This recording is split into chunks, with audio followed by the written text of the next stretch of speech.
أعوذ بالله من الشيطان الرجيم.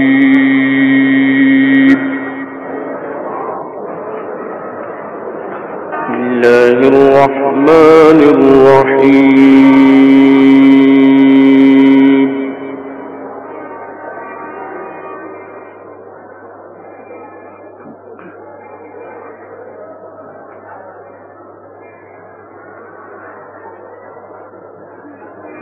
ألف لام را.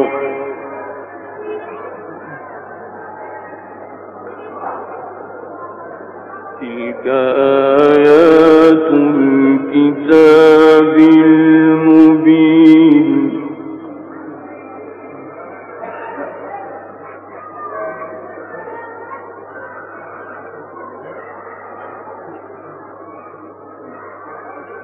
إنا أنزلناه قرآنا عربيا لعلكم تعقلون.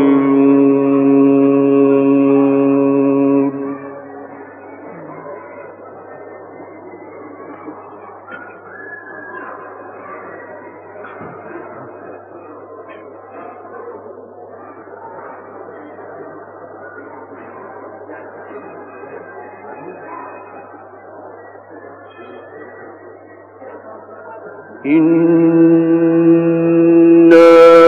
أنزلناه قرآنا عربيا لعلكم تعقلون.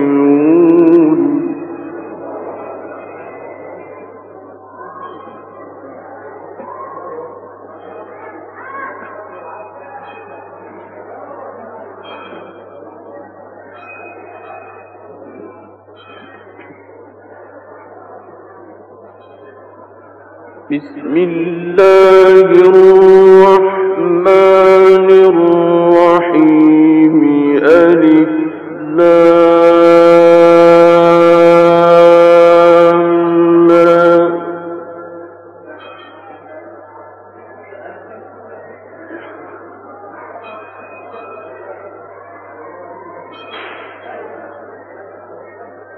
تلك آيات الكتاب المبين.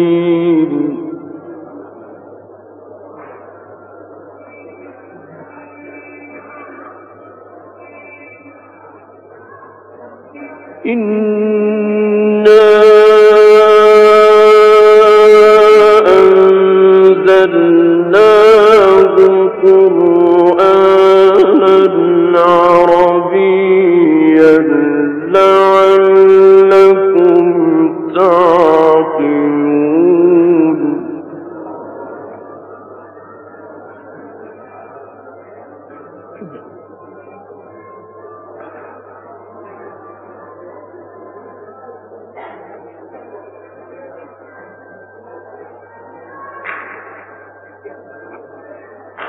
نحن نقص عليك أحسن القصص بما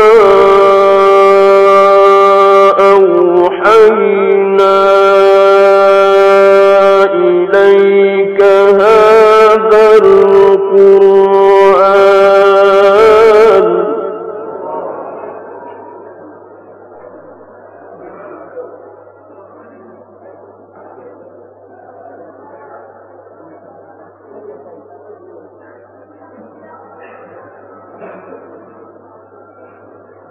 بما أوحينا إليك هذا القرآن وإن كنت من قبله لمن الغافلين.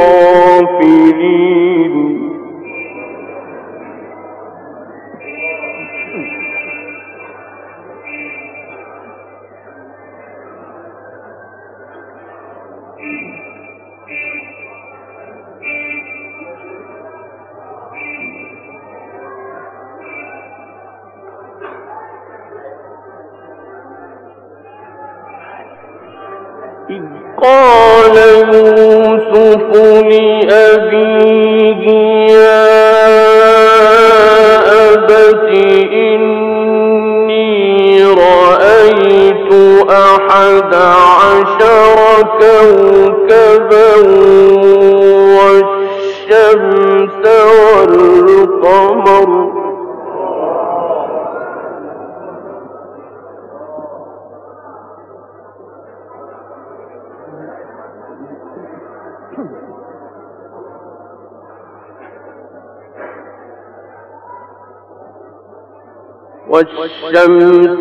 والقمر رأيتهم لي ساجدين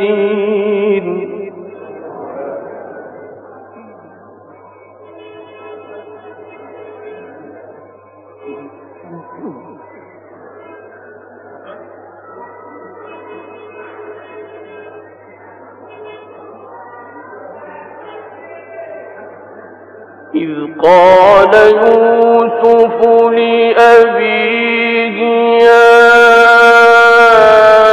أبت إني رأيت 11 كوكبا والشمس والقمر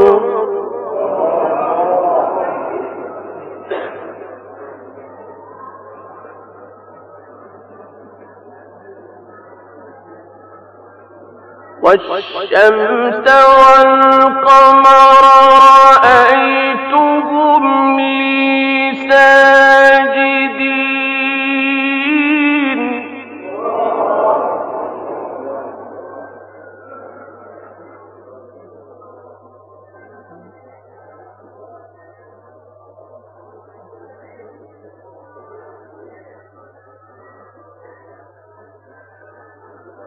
إذ قال يوسف لأبيه يا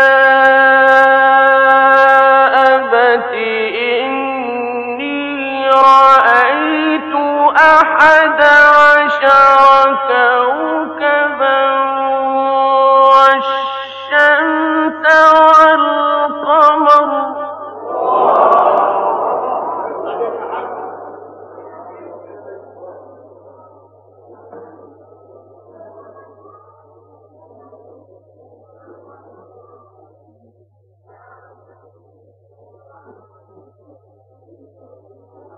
والشمس والقمر رأيتهم لي ساجدين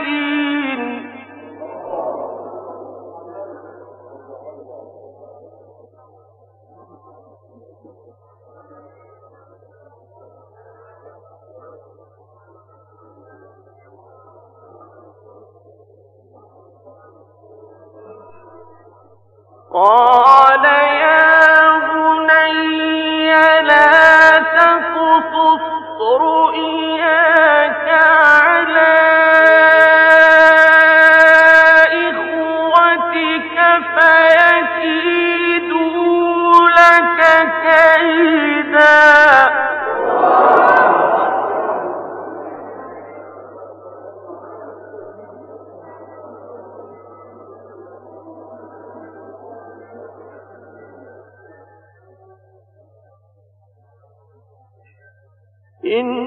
إن الشيطان للإنسان عدو مبين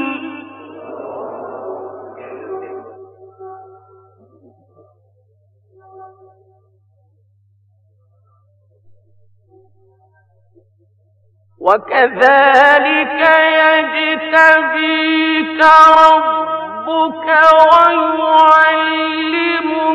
من تأويل الأحاديث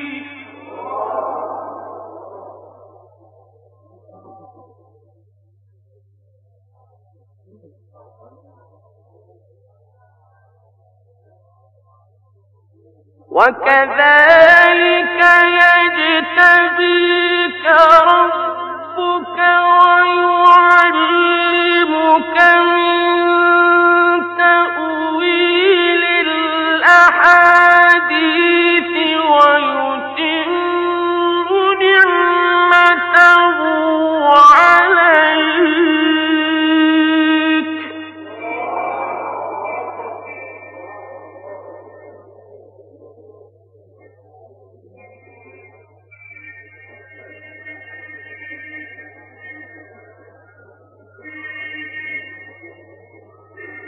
ويتم نعمته عليك وعلى آل يعقوب كما أتمها على أبويك من قبل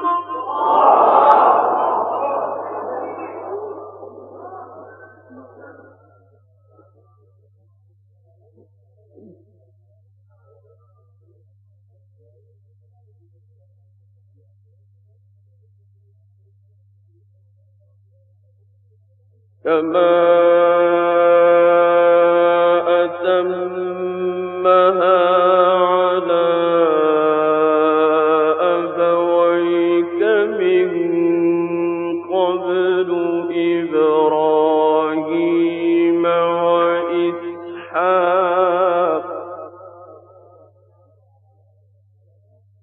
إن ربك عليم حكيم.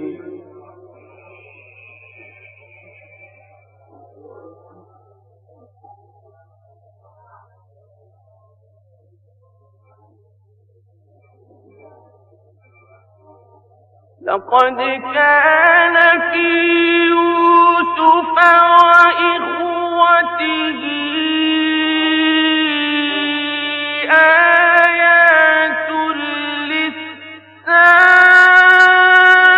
للسائلين.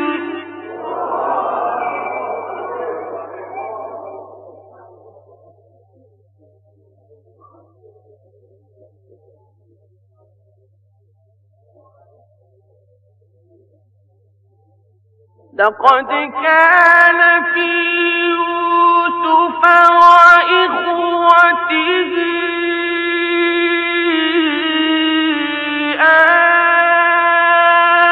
آيات للسائلين.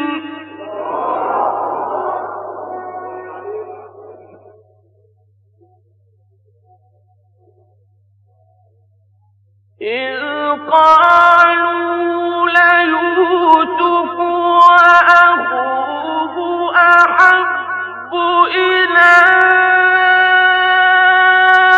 أبينا منا ونحن عصبة إن أبانا لفي ضلال مبين.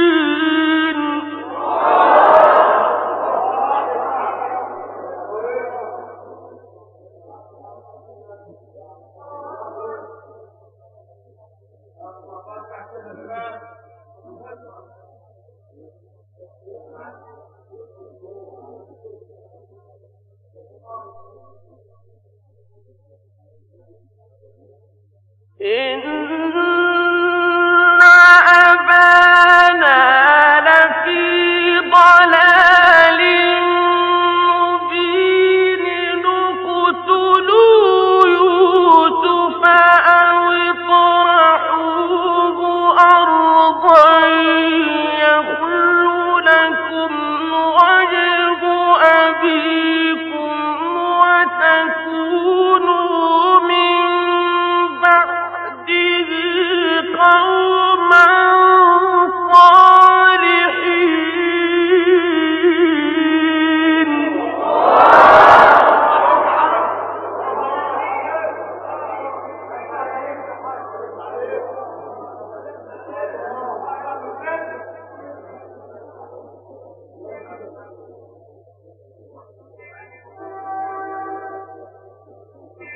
قال قائل منهم لا تقتلوا يوسف وألقوه في غيابات الجب يلتقطه بعض السيارة إن كنتم فاعلين.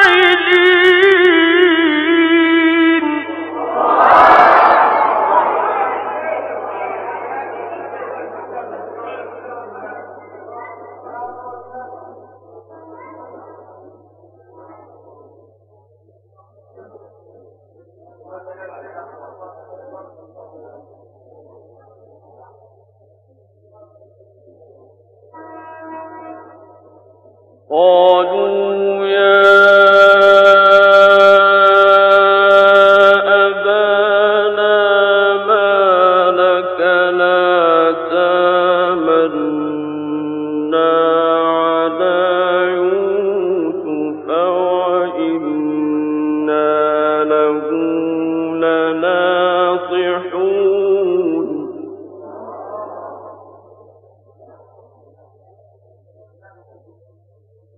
أرسله معنا غدا يرتع ويلعب وإنا له لحافظون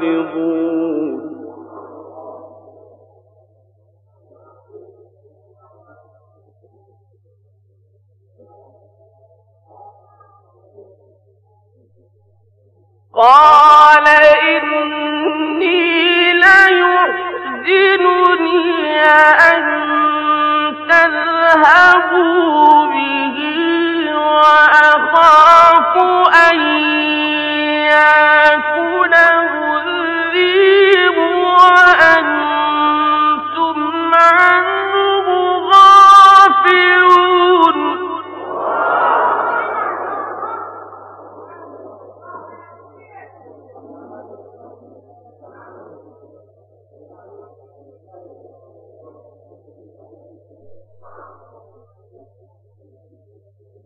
قالوا لئن أكله الذئب ونحن عصبة إنا إذا لخاسرون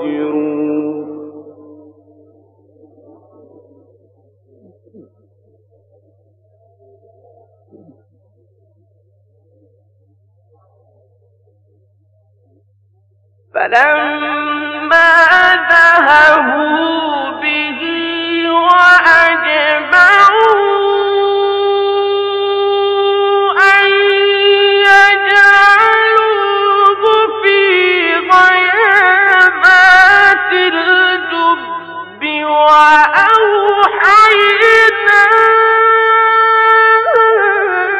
إليه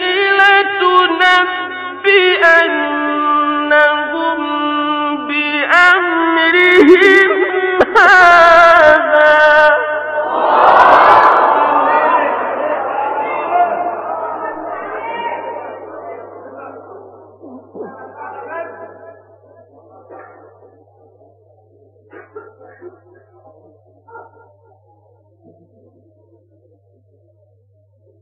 وهم لا يشعرون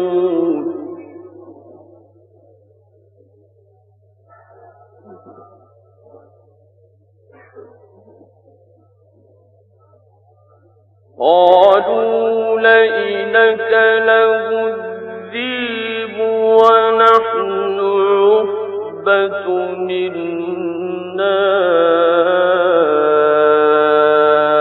إذا لخاسرون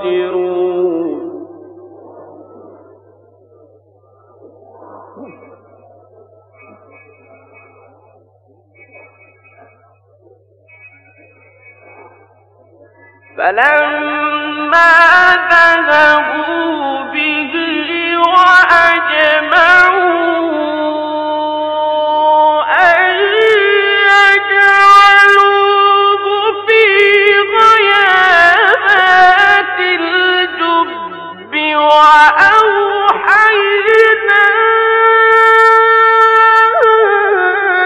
إليه لتنبئنهم بأمرهم هذا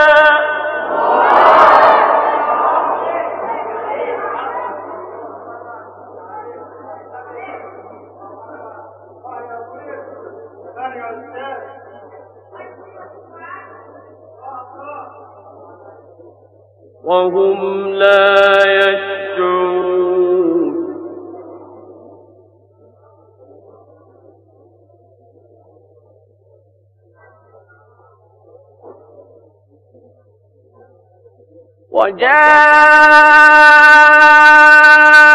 وجاءوا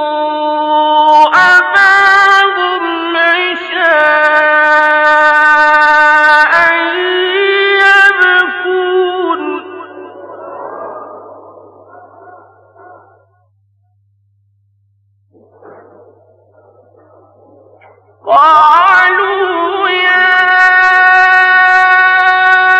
أبانا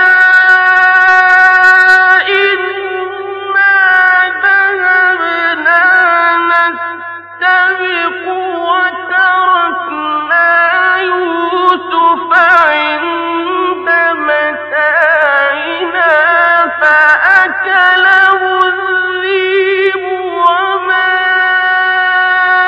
أنت بمؤمن لنا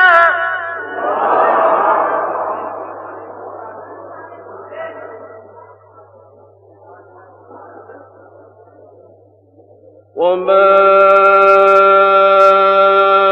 أنت بمؤمن لنا ولو كنا صادقين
وجاءوا على قميصه بدم كذب قال بل سولت لكم أنفسكم أمرا فصبر جميل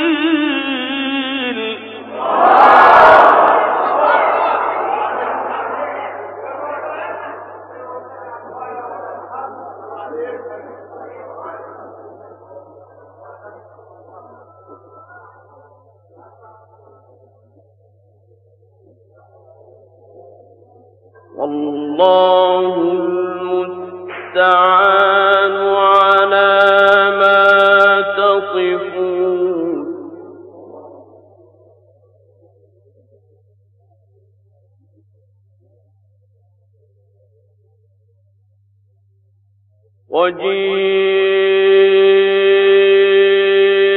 وجيءوا على قميصه بدم كذب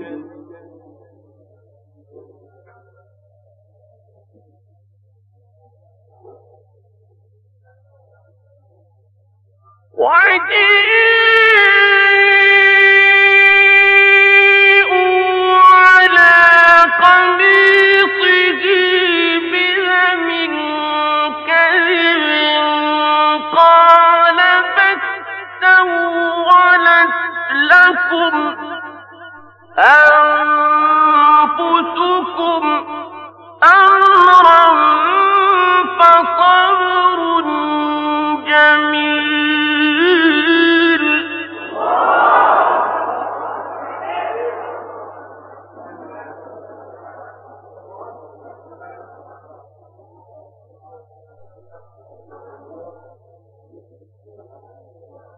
والله المستعان على ما تصفون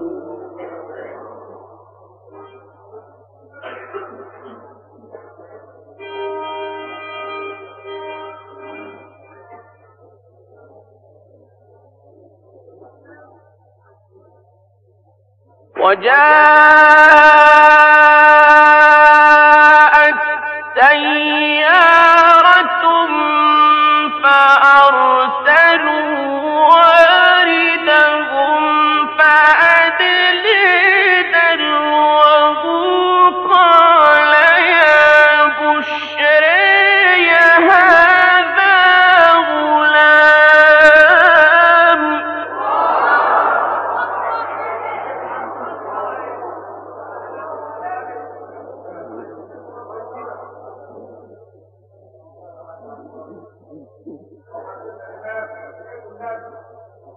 وأسروه بضاعة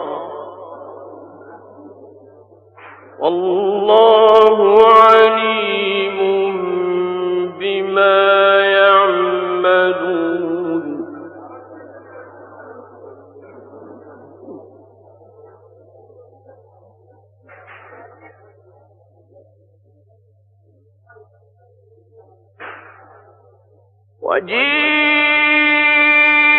وجيءت سيارة فأرسلوا واردهم فأدلي دلوه قال يا بشري هذا غلام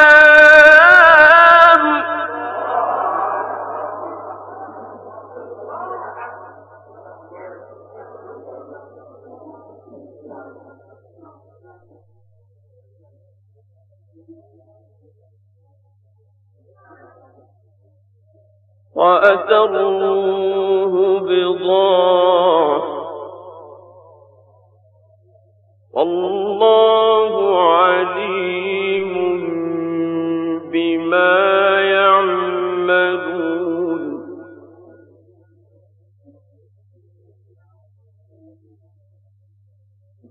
وشروه بثمن بخس دراهم معدودة وكانوا فيه من الزاهدين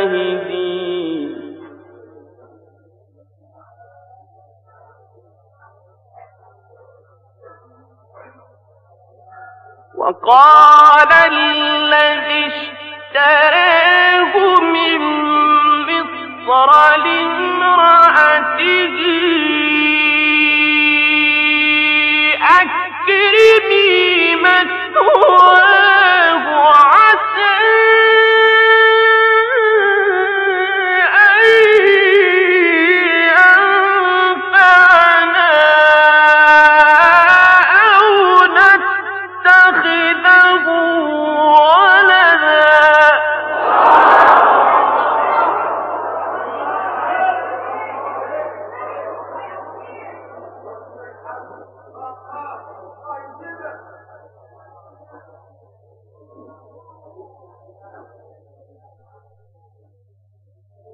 وكذلك مكنا ليوسف في الأرض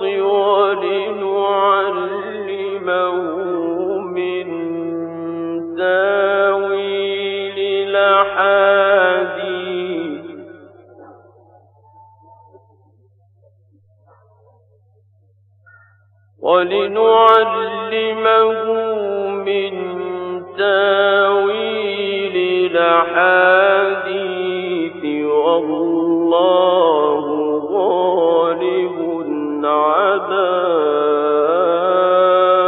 أمره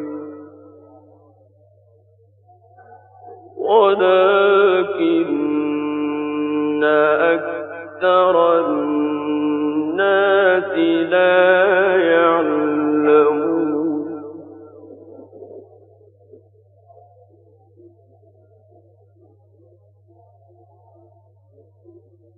وقال الذي اشتراه من مصر لامرأته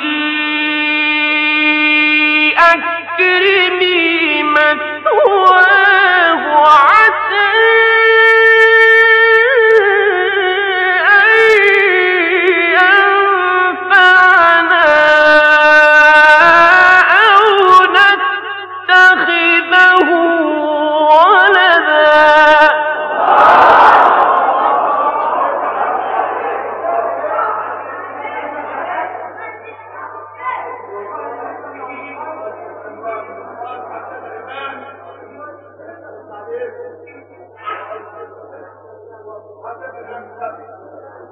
وكذلك مكنا ليوسف في الأرض ولنعلمه من تاويل الأحاديث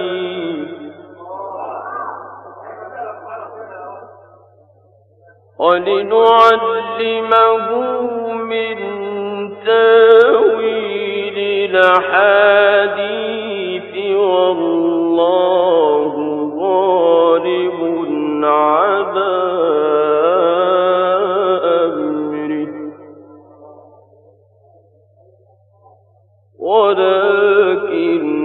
ولكن أكثر الناس لا يعلمون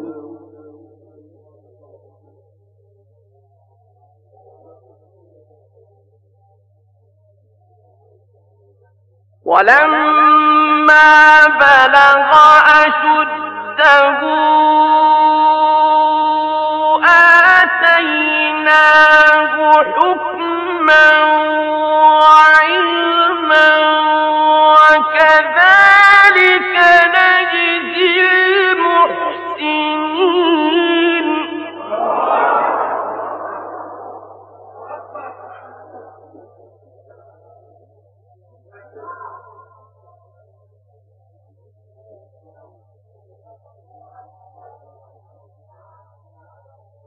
وراودته التي هو في بيتها عن نفسه وغلقت الأبواب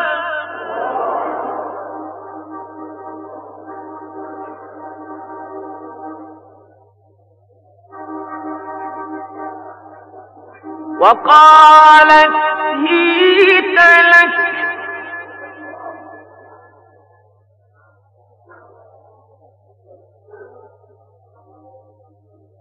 وراودته التي هو في بيتها عن نفسه وغلقت الأبواب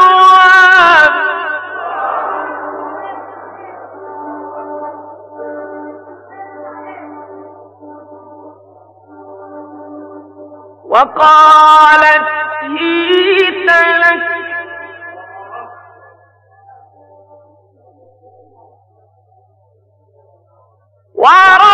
وراودته التي هو في بيتها عن نفسه وغلقت الأبواب وقالت هيت لك قال معاذ الله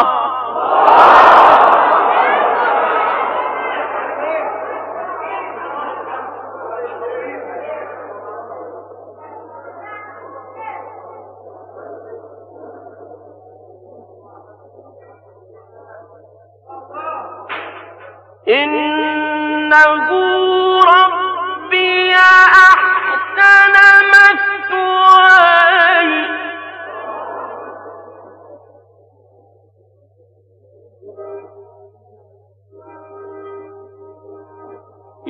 إنه لا يفلح الظالمون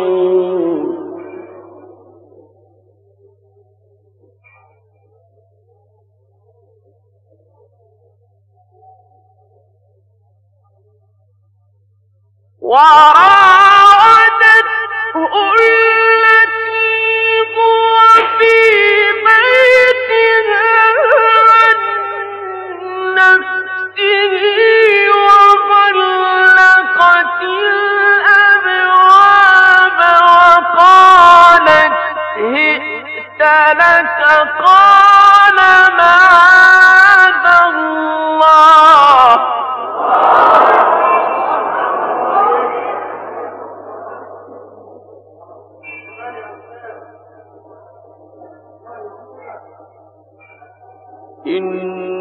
إنه ربي أحسن مثواي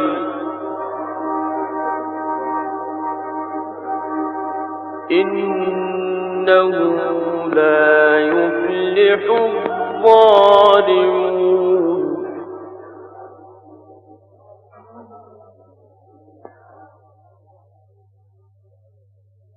ولقد همت به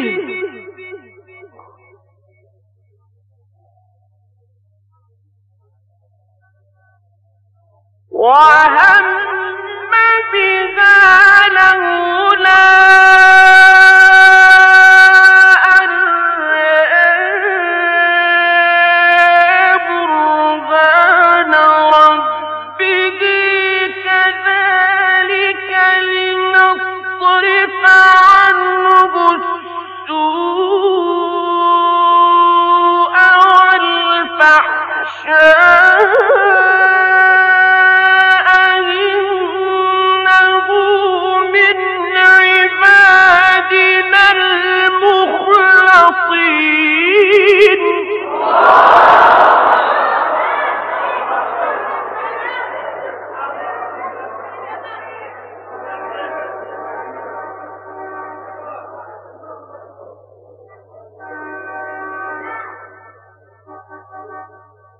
واستبق الباب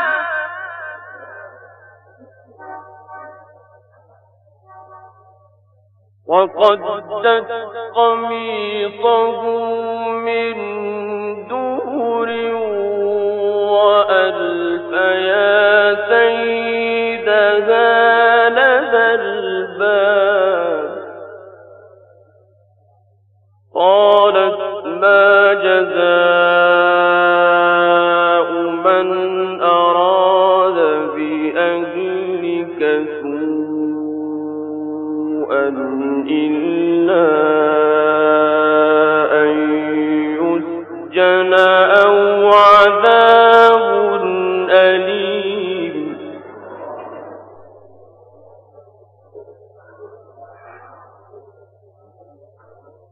قال هي راودتني عن نفسي وشهد شاهد من أهلها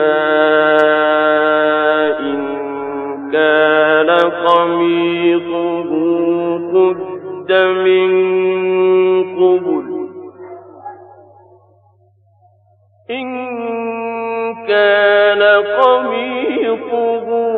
قد من قبل فصدقت وهو من الكاذبين وإن كان قميصه قد من دبر فكذبت وهو من الصادقين. صدق الله العظيم.